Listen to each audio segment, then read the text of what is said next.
ও mic যেখানে বাজবে না কেন ও ছুটে চলে যায়। ও তো মাথার কাজ করে না, আর একটু হ্যান্ডিক্যাপ, বাবা কথা বলতেও পারে না।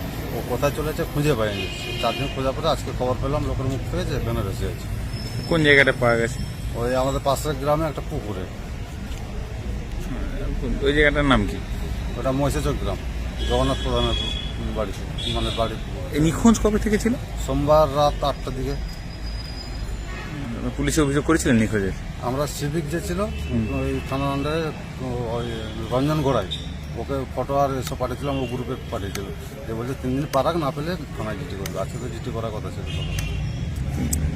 যে খবর কিভাবে পেলে যে ওই পাশের গ্রামে আমি নারায়ণগড় খুঁজতে গেছিলাম আজকে, সেদিকে চলে গেছে। ওখানে এলো, দেখলাম যে ওখান থেকে পাশের গ্রামের বাড়ির লোকে বলছে তোর ভাই মনে এখানে ভেসে আছে, দেখি ভাই দেখি।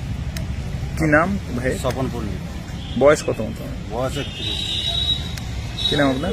ঘনশ্যাম পণ্ডিত।